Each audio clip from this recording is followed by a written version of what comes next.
all of the people that are super salesy in terms of their marketing and their advertising, those are going to be the people that are going to get the least amount of results. You get the least amount of results because you're not providing value. Instead of teaching, training, giving, they're just pushing what they have, and it makes you not want to buy, because it's like, I don't really feel the value. I just feel like there's a dollar sign over my head, but I don't really feel like I'm getting anything from you for me to feel obligated, or for me to feel the need to want to work with you. Does that make sense? So it's important that we follow strategies such as content marketing, which I'm going to explain in a minute if you're not super sure about that. And that's what is going to open the know, like, and trust factor for your ideal clientele. Does that make sense? So that's what we focused on. Now, a couple key things. What are we talking about when we specifically referring to content marketing? We're looking at a couple things. Number one, content marketing is really using your content to highlight your products and services to encourage somebody to buy. Right? So I'm gonna tell you the old days. The way it used to be is you would see people just keep pushing their advertisements. Hey, we have the best coaching program. Hey, we have the best beauty salon. We have the best fitness program. We have the best this. You should buy. I got a cramp in my neck. You should buy from us. Buy from us. Buy from us. Right?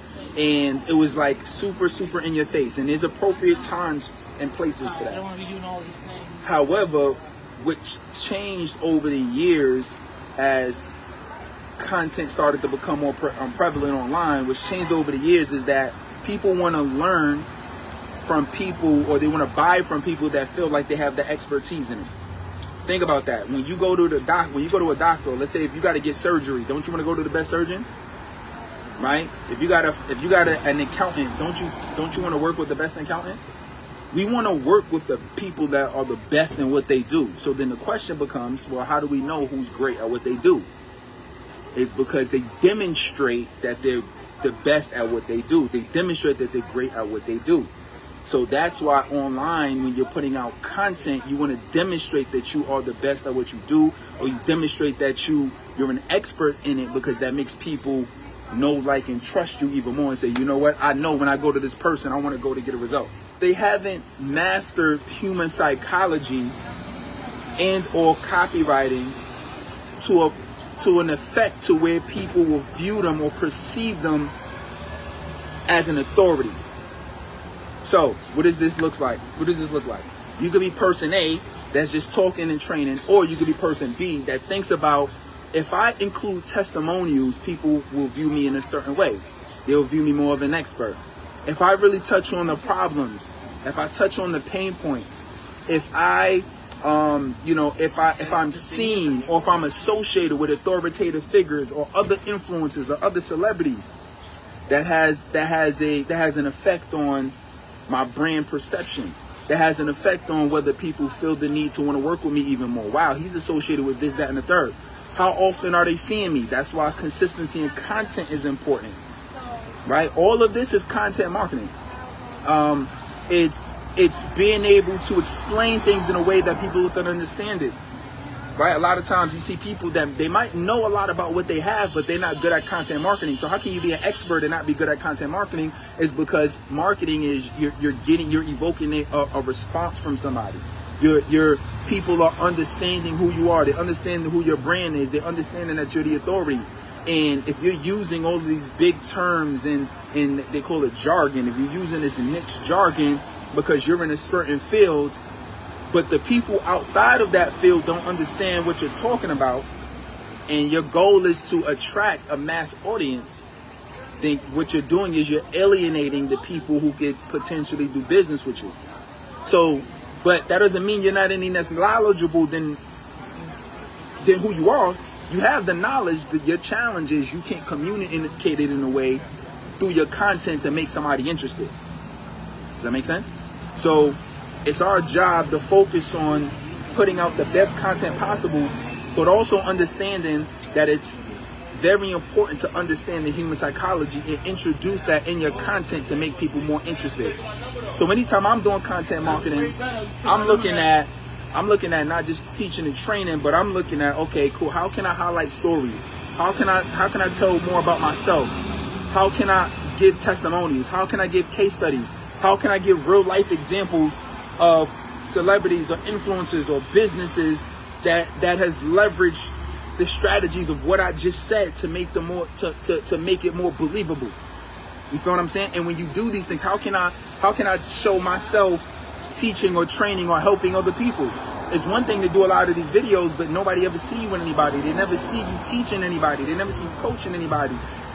You have a service, but I never see you providing a service to anybody. I don't care what it is. If you're a fitness trainer, I never see you training anybody, right? If you teaching people in corporate, I never see you in an office anywhere with somebody sitting down with, you dressed up and you coaching and you teach. I don't care if it's one person. You know what I mean? You help people with trauma, but I never see you have any conversations around trauma where you working with people, you working with a group of people. I'm saying that because it's important that you demonstrate what you do inside of your content, because all of these psychological elements that you add as part of your content is what's going to encourage people to want to work with you. So guess what? If you can do that in your normal day-to-day content, as you go live, as you send out emails, as you do videos, as you put up reels, as you put up stories, as you put up posts, as you are even on stages and doing these other things, realize that all of those skills that you're constantly getting better at because you're talking about it and you're demonstrating it, you can take that same type of content and now we can run ads against it. You can take those same type of videos that you did great in, and now we can put it in front of, if 10 people resonated with it, we could put it in front of 100. We could put it in front of 1,000.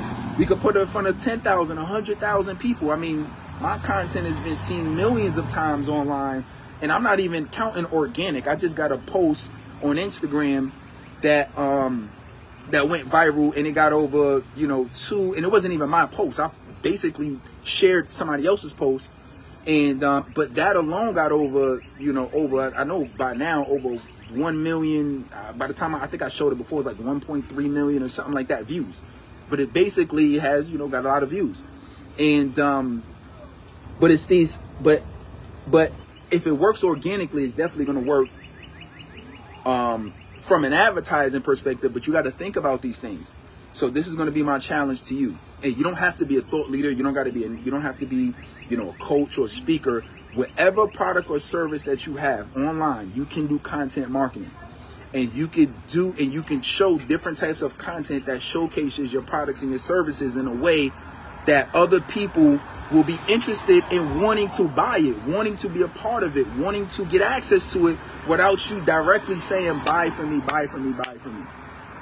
That's what content marketing is. And then if we can take those type of videos and trainings that you do, and then we could put ads, we could put more people in front of it by running these ads, you're going to win. You're going to win.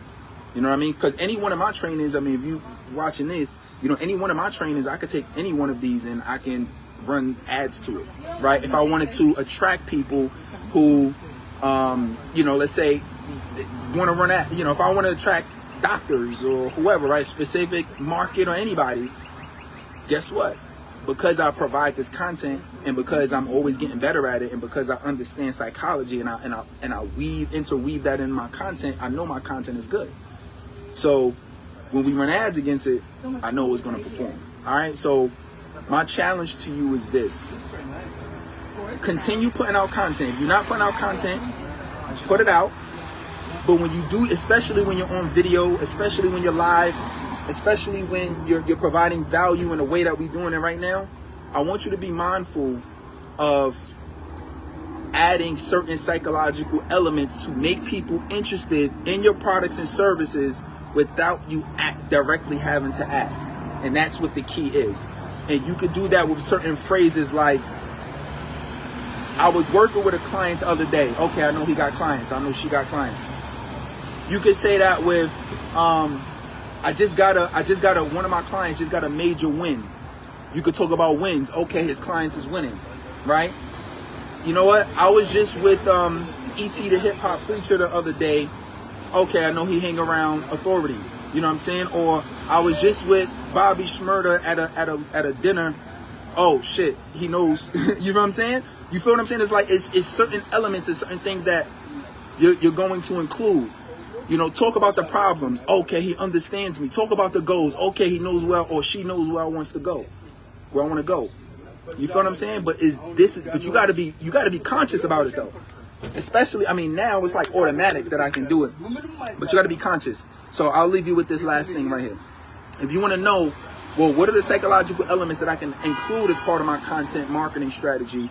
I want you to look up cognitive biases. Go ahead and you could type this in Google, or you can even look this up in ChatGPT. It's called the 25 cognitive biases. I don't tell too many people about this, so y'all gonna and it ain't like it's a secret, but I don't think people really use this enough in their content for human psychology. But I'm gonna give this to you right now. This is the game right here. This right here, add 2 zeros to your revenue right now. I want you to look up the top 25 cognitive biases. I want you to research it, and I want you to start weaving in one or more of these elements in your content. Start weaving them inside of your content. And if you do that, I promise you, you'll get better responses. You'll get people that are more engaged in what you do.